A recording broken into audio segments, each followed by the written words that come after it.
Shalom. Udah ya, kita udah mulai ya. Maaf terlambat sedikit nih kita ya. Halo, halo, selamat Hmm, sore semua. Selamat merayakan Pentakosta ya hari ini ya. ya Oh, luar pencurahan biasa. Roh Kudus, Bentar, Roh ya kan. Kudus. Kalau di Israel tuh Mm-mm, hari raya panen besar ya. Kalau mm-mm, punya gitu ya. mm-mm. Jadi 50 hari setelah Pesak atau Paskah gitu. Iya, kita Puji Tuhan. kita nyanyi lagu apa? Sebab dia hidup kali ya, sebab dia hidup ya.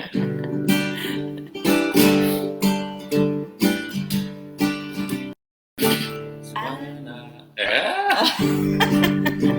tapi sebab dia hidup, ada hari esok. Sebab dia hidup, ku tak gentar, karena ku tahu dia pegang hari esok. Hidup jadi berarti sebab Yesus hidup. Sebab Yesus hidup. Sebab dia hidup, ada hari esok. Sebab dia hidup, ku tak gentar, karena ku tahu dia pegang hari esok. Sebab Yesus hidup.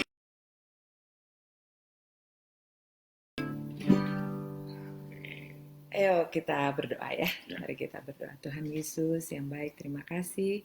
Kami boleh bersama-sama kembali di pertemuan melalui udara ini ya Tuhan. Kami bersyukur. Kami rindu sharing firman Tuhan, mendengarkan suara-Mu ya Tuhan.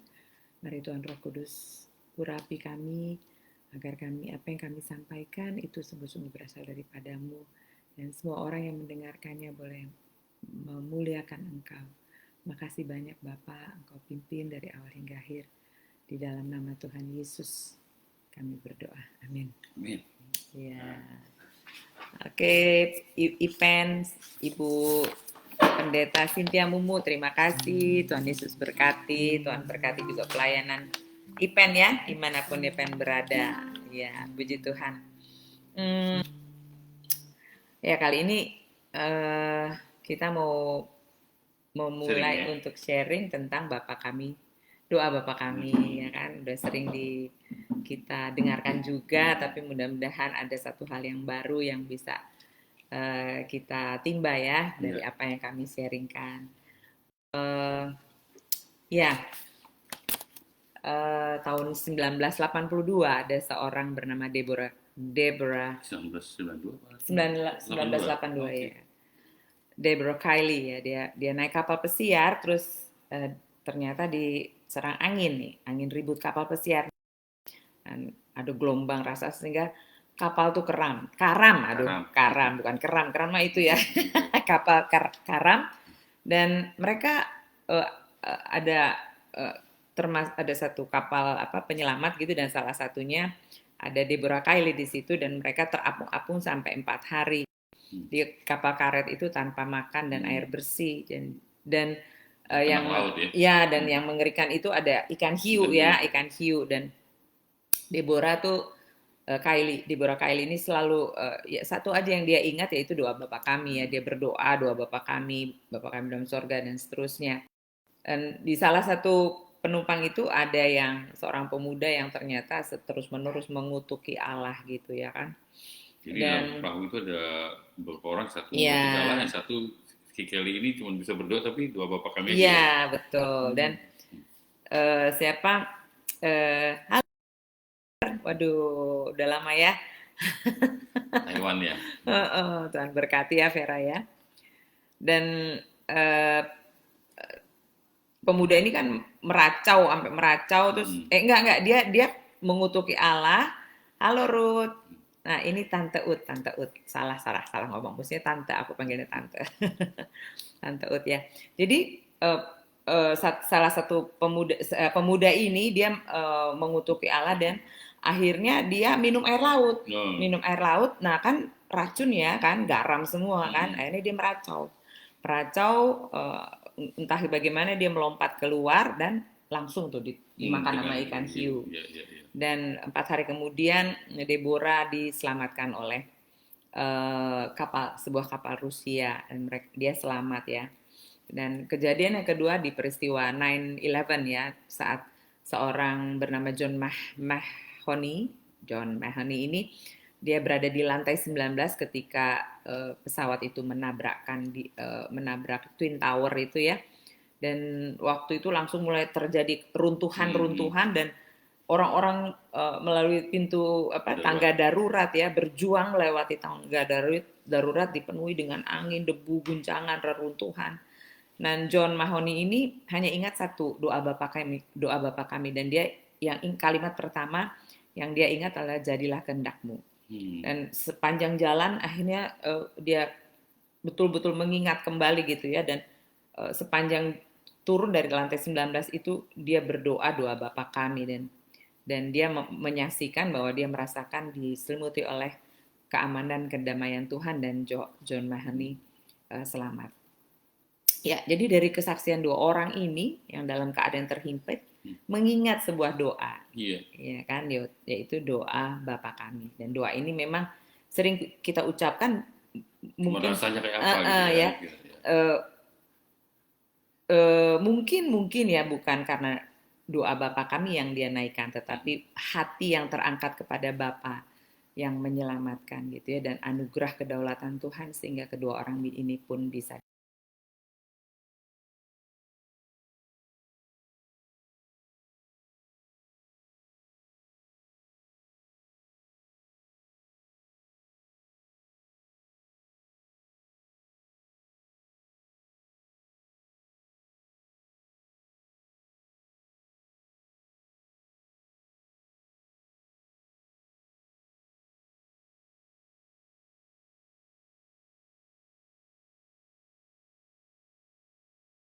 ada murid-muridnya. Dan memang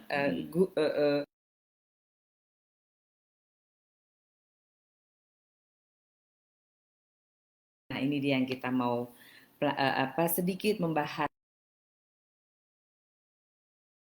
Bapa kami ini luar biasa, dan kali ini yang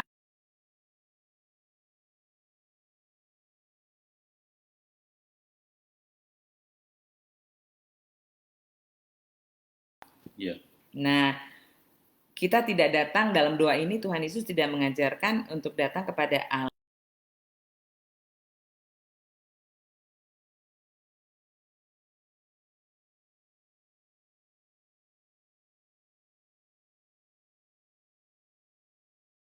dan kayaknya kita tidak layak untuk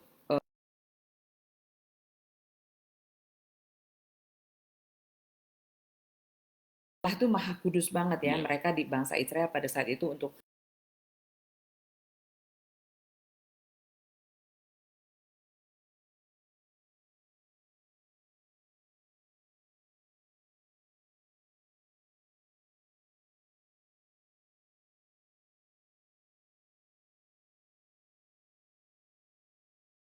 aku mengerti akan kedikdayaan kemahabesaran Tuhan, ya kan? Lalu kalau kita juga menyapanya sebagai ya Allah yang maha mulia, nah kita akan melihat bahwa betapa bobroknya kita, dan nggak mungkin ya, nggak sanggup ya berada di hadapan yang maha mulia.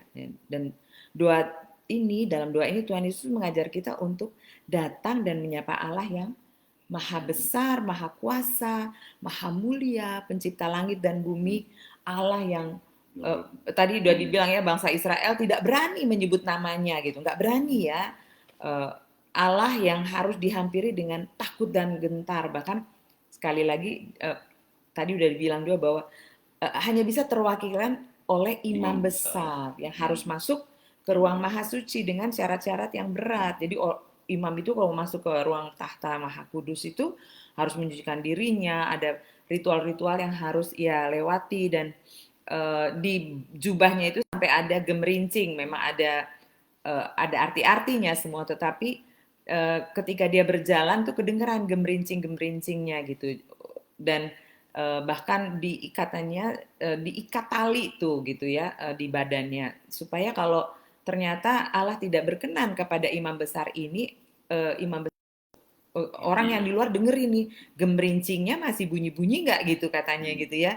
Kalau udah nggak bunyi diem, wah Allah nggak berkenan nih sama si imam besar agung, sehingga karena mereka tidak boleh masuk ke dalam ruang maha kudus itu, mereka pakai tali, terus mereka tali gitu kan, udah meninggal lah orangnya gitu. Jadi betapa Ya, kayaknya dahsyatnya Allah ya. itu Susah begitu. untuk didekati gitu Nah ya. itu Ya, ya, dia ya. ya. Tetapi pada saat itu Tuhan mengajarkan untuk datang kepada Allah yang dikdaya gitu ya, Hmm. luar biasa besar itu, Hmm. eh, dan menyapanya Bapa. Ya. Nah, ya, Supaya akrab gitu ya. Saya pikir ya, Allah mau bawa kekuasaan, kedikdayaannya itu jangan jadi kita takut datang pada dia ya. Makanya dia bilang Bapak aja gitu ya. betul. Dan Hmm. sosok Bapa di dalam Hmm. bangsa Israel itu sangat dikenal, ya, sangat dipahami oleh bangsa Israel. Jadi sosok yang sangat dihormati, sekaligus dicintai, Hmm. ya, betul-betul apa ya, satu sosok yang menjadi kebanggaan lah, Iya, iya. kebanggaan gitu Bapak ya. itu sebagai satu kebanggaan ya. Iya, Iya. sepertinya makanya di Mazmur 103:13 Tuhan mengajarkan melalui Mazmur bahwa seperti Bapa sayang kepada anak-anaknya, demikianlah Tuhan sayang kepada orang-orang yang takut akan Dia. Ya, dan Tuhan Yesus ingin mengatakan bahwa Allah mengasihi atau sayang kepada kita sebenarnya seperti seorang bapa sayang kepada anaknya. Hmm. Namun yang menjadi pertanyaan, apakah doa ini bagi semua orang? Apakah eh, semua orang dianggap sebagai anaknya Hmm. Bapa? Iya kan? Iya. Jadi, nah untuk itu di Yohanes 1 ayat 12 dikatakan bahwa semua orang yang menerimanya, diberinya Menerimanya. kuasa, ya Hmm. menerimanya, Hmm. diberinya kuasa supaya menjadi anak-anak Allah, yaitu siapa? Mereka yang percaya dalam namanya. Nah, berarti eh, karena kita disebut anak, berarti kita punya Bapa dong ya. Hmm. Ya, jadi kitalah yang disebut anak Allah. Jadi bagaimana kita menjadi anaknya? Ya melalui penebusan Tuhan Yesus, ya kan? Ya. Ya, dua ini khusus atau diperuntukkan bagi setiap orang yang percaya. Bahwa kita itu menyapa Bapa, itu berarti kita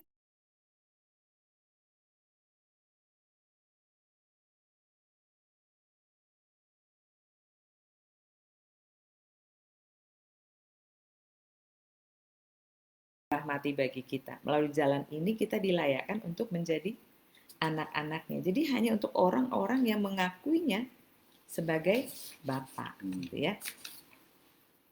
Sebenarnya kita tidak layak ya kan, kita tidak layak, ya. Tetapi kita dilayakkan, kita dilayakkan.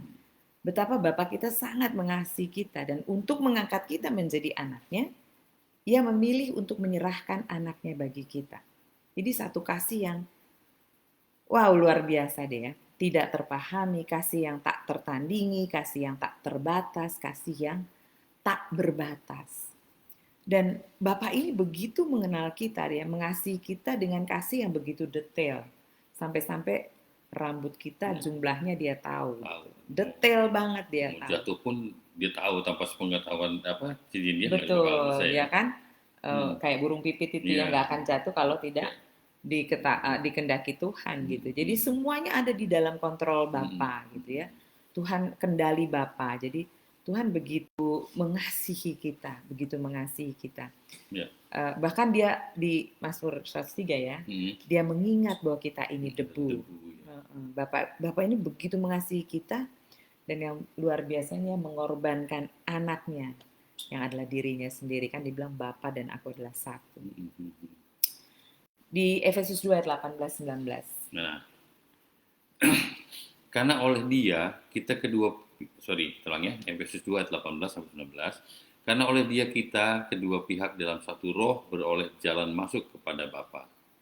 Demikianlah kamu bukan lagi orang asing dan pendatang, melainkan kawan sewarga dari orang-orang kudus dan anggota-anggota keluarga Allah. Iya, jadi kita udah masuk anggota keluarga Allah, kita Warga, telah ya. punya beroleh jalan masuk kepada Bapa.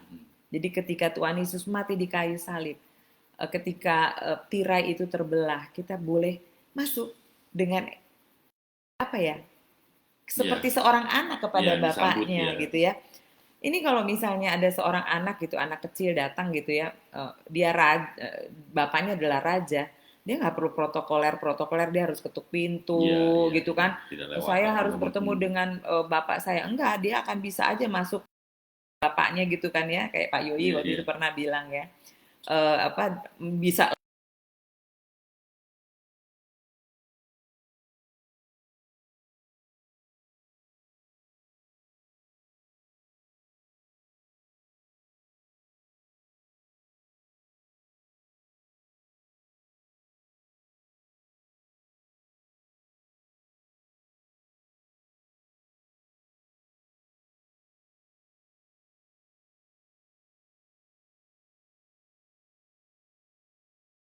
itu. Kita tidak layak untuk itu.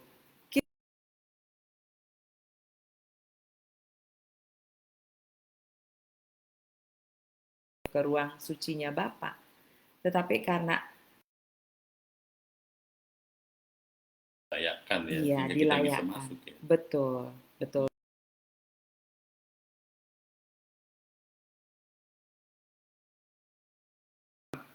Diperdamaikannya oleh tubuh jasmani Kristus, kudus dan tak bercela dan tak bercacat di hadapannya.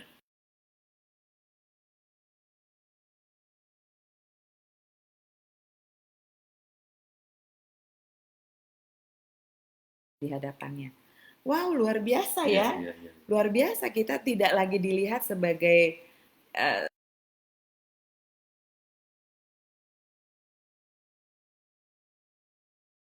perdamaikan, jadi dianggap tidak bercela dan tak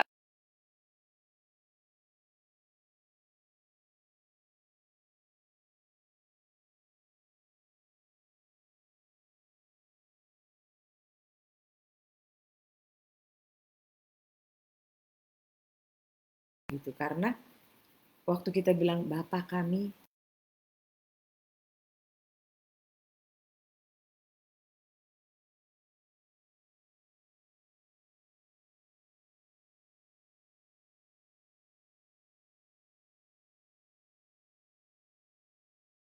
adalah satu ya, dapat merasakan duka cita kita. Dia dapat merasakan kelemahan kita. Dia dapat merasakan keletihan kita. Dia dapat merasakan kehausan kita. Dia dapat merasakan kelaparan kita. Dia dapat merasakan kesendirian kita.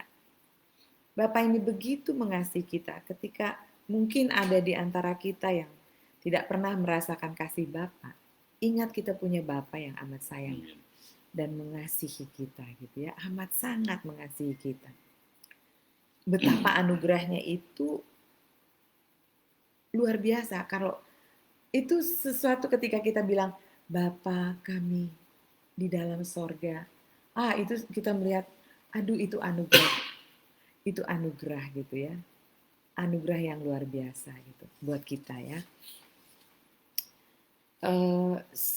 Dan Bapa ini pastinya sebagai Bapa dia akan bertanggung jawab ya, baik kebutuhan kita, bertanggung jawab atas keamanan, kenyamanan kita, seperti selayaknya seorang Bapa di dalam dunia ini ya. Bapa kita di sorga itu bertanggung jawab untuk menjamin keselamatan juga ya.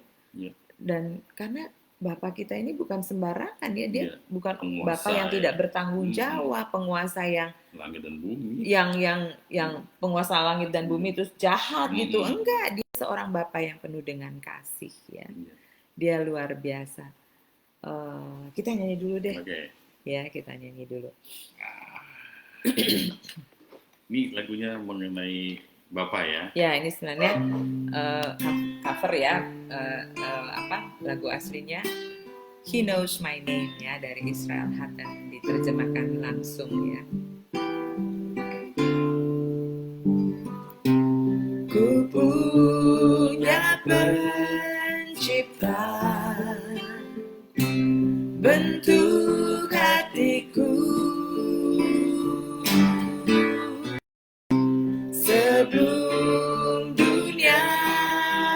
ada, ku telah di tangannya.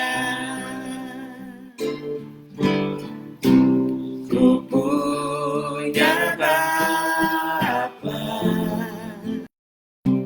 aku miliknya.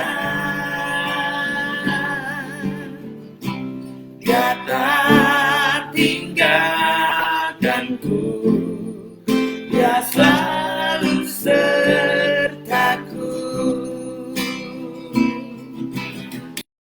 Dia tahu namaku, tahu semua pikiranku. Dia lihat air mataku, Dia dengar seruanku.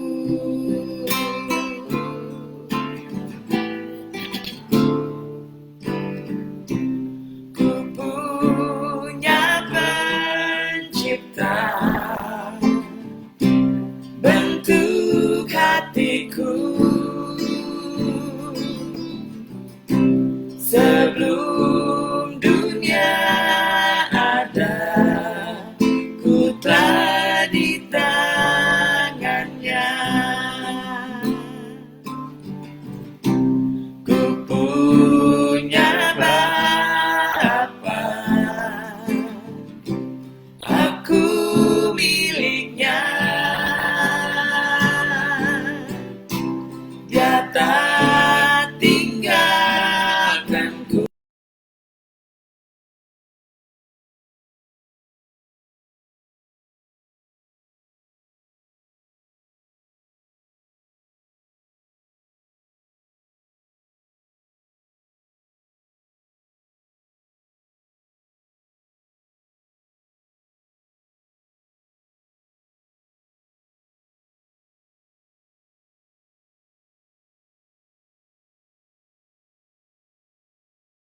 Tuanku.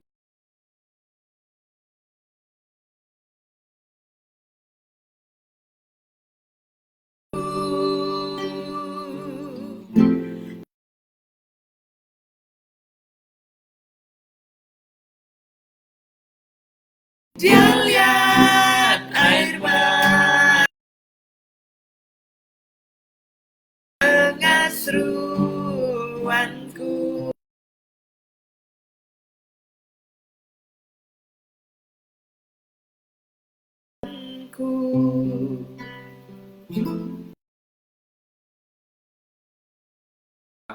Yang membentuk, bahkan sebelum dunia ini ada, kata lagu kita